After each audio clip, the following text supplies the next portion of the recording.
Doctor Krunal Joshi આપ સૌનું સ્વાગત કરું છું.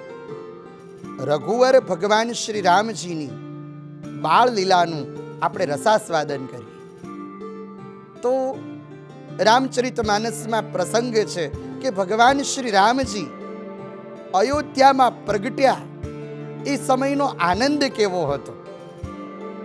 ભગવાન શ્રી રામજીએ ચતુર્ભુજ સ્વરૂપ છોડ્યું, બાલ સ્વરૂપ ધારણ કર્યું. ભગવાન રડી પડ્યા.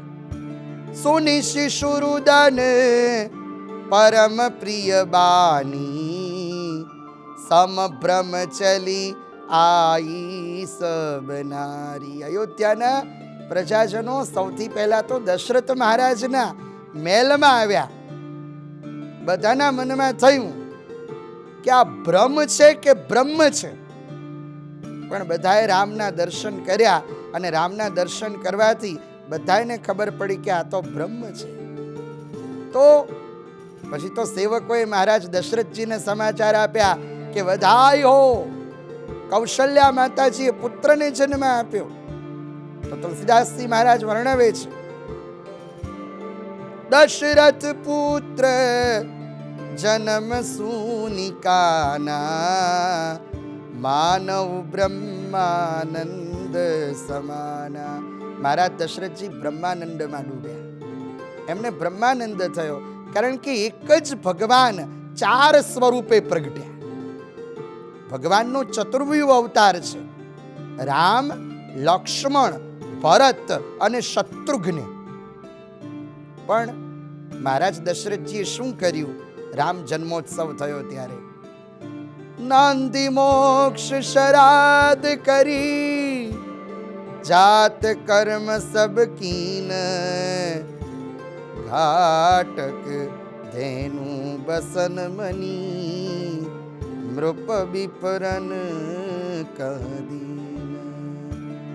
જાતકર્મ સંસ્કાર કર્યો, પિતૃઓનું સ્મરણ કર્યું. મહારાજ દશરથજીએ રામ જન્મોત્સવ એના પ્રસંગે બ્રાહ્મણોને ગાયોનું દાન કર્યું અને જે પ્રજાજનો રામના દર્શન કરવા આવ્યા એ પ્રજાજનોને રત્નોનું દાન કર્યું. પણ જ્યારે પ્રજાજનો રામજીના દર્શન કરે છે ત્યારે રામજીનું સ્વરૂપ કેવું છે? જે કૌશલ્યા માતાજીએ સ્તુતિ કરી અને એમની સ્તુતિમાં જે સ્વરૂપ છે એ જ ભાવ અહીંયા પ્રજાજનોને રામ દર્શનથી પ્રતીત થાય છે.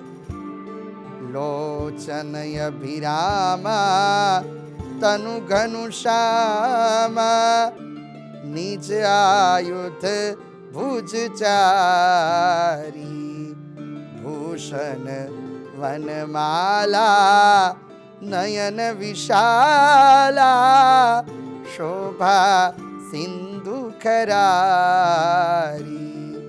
તો ભગવાનના નેત્રો કેવા છે? કમળ જેવા.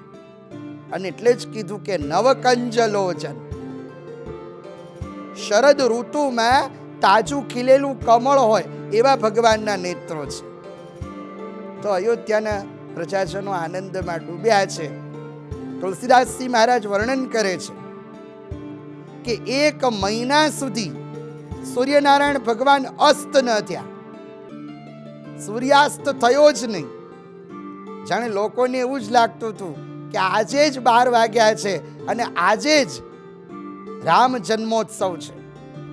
માસ દિવસ કરુ દિવસ ભા, મન મન જાનહી કોઈ, રથ સમેત રવિ થા કેવું, નિશા કવન બીધી હોય. પણ એનો એક અર્થ એવો કરી શકાય કે રામ જન્મોત્સવમાં, ભગવાનના પ્રાગટ્ય મહોત્સવમાં અયોધ્યાના પ્રજાજનો એટલા ડૂબ્યા છે કે કોઈને ખબર જ નથી કે દિવસ છે કે રાત છે. બધાને એમ કે આજે જ રામ પધાર્યા છે.